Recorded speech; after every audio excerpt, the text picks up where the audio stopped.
The vacuum tube is the fundamental element in all modern communication devices.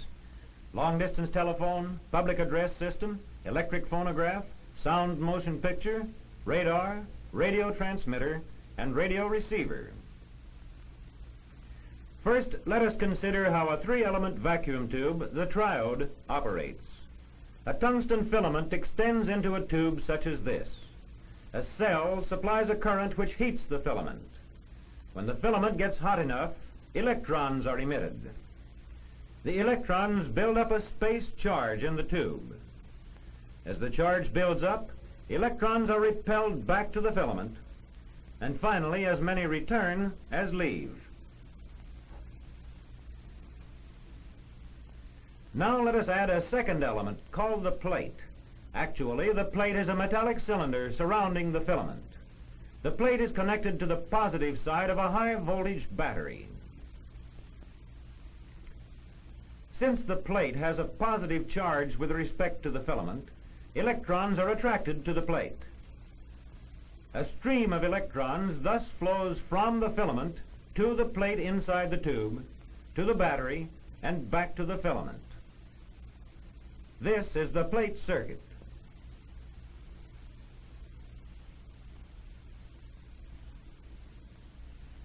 If the voltage on the plate is increased, the plate current will increase since more electrons will be attracted because of the higher positive charge. With ordinates representing voltage and current, we can trace a curve to show this relationship. Note the saturation point, beyond which there is no increase in the plate current, even when the voltage is increased. A third element of wire mesh, called the grid, is inserted between the filament and the plate. Now let us connect a battery in the grid circuit so that the grid can be given a large positive charge. The pull of this positive charge is added to that of the plate, and more current flows. Electrons moving from the filament to the plate pass through the spaces in the grid.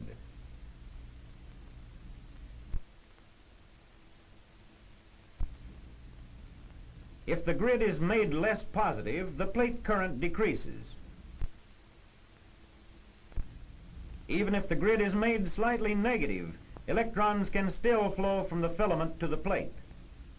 But if the negative charge on the grid is increased to a certain point, no electrons can flow, and the plate current falls to zero.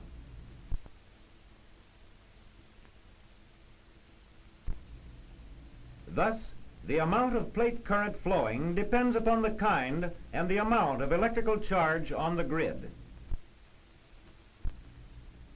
Now let us connect the grid and the filament to the secondary coil of a transformer, whose primary is connected to an aerial.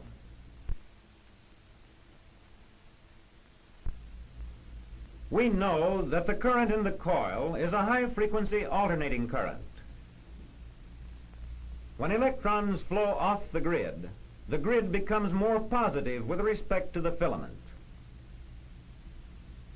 When the current reverses and electrons flow onto the grid becomes more negative.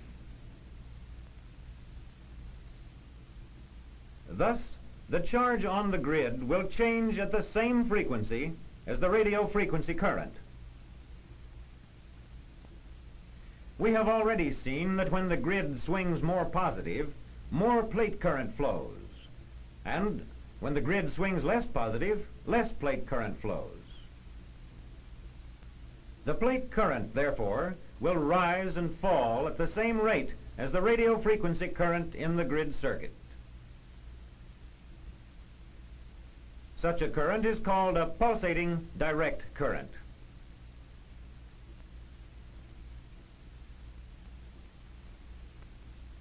The vacuum tube may be used to amplify the weak voltage induced in the aerial circuit. Its use as an amplifier is possible because a small change in the grid voltage brings about a large change in the amount of plate current. The grid, therefore, actually controls the powerful current generated by the high-voltage battery.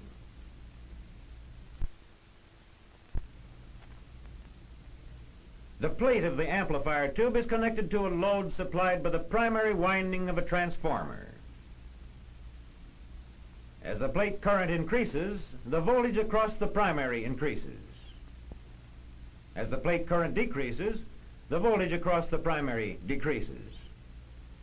Thus, the voltage across the primary coil will vary with the amount of plate current. These voltage variations are much greater than the voltage changes in the grid circuit.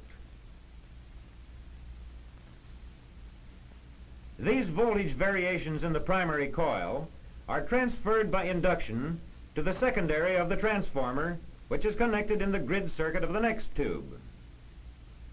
Thus, the small changes in voltage on the grid of the amplifying tube have brought about large variations in the voltage impressed upon the grid of the next tube.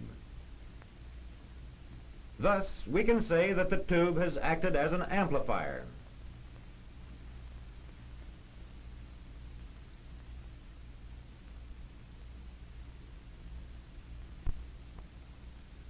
The vacuum tube may also be operated as a detector. When used for this purpose, the grid bias is adjusted so that the operating point of the tube is just below the straight portion or knee of the characteristic curve.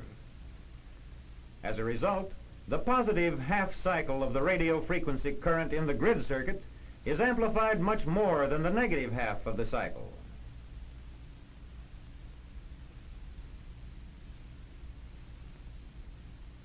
The average plate current resulting from the unequal amplification of the positive and negative half cycles will be a direct current pulsating at audio frequency. Such a current will operate the earphones.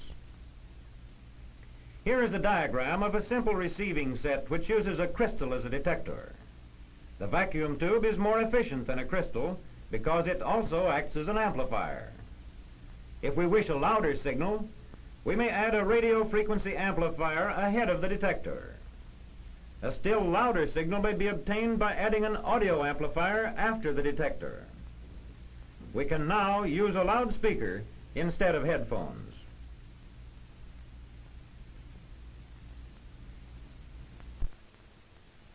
The vacuum tube is also used in the transmission or sending station to generate radio frequency currents. In a tickler-type oscillator, the grid circuit contains a coil and a variable condenser. The plate is connected through a coil, B battery, and a key to the filament circuit. When a current flows through the plate coil, the magnetic field of this coil sweeps across the grid coil and induces a voltage in it. This happens when the key is pressed. As the plate coil field builds up, electrons flow away from the grid. Thus, the grid becomes less negative and more plate current flows.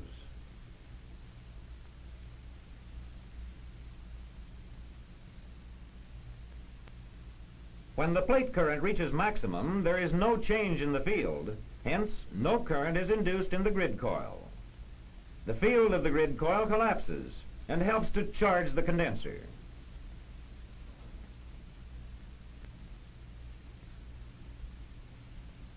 Now the condenser discharges, and the radio frequency current in the grid circuit changes direction. The grid becomes less positive, and this reduces the plate current. The collapsing field of the plate coil assists in building up the current in the grid circuit. As the grid reaches a high negative charge, the plate current is virtually cut off. The field of the grid coil collapses and charges the upper plate of the condenser. This completes the entire cycle. The frequency at which the current alternates is determined by the resonant frequency of the grid circuit, which may be controlled by a variable condenser. The current may alternate millions of times per second. Direct current from the B battery is thus changed to a high-frequency alternating current in the grid circuit.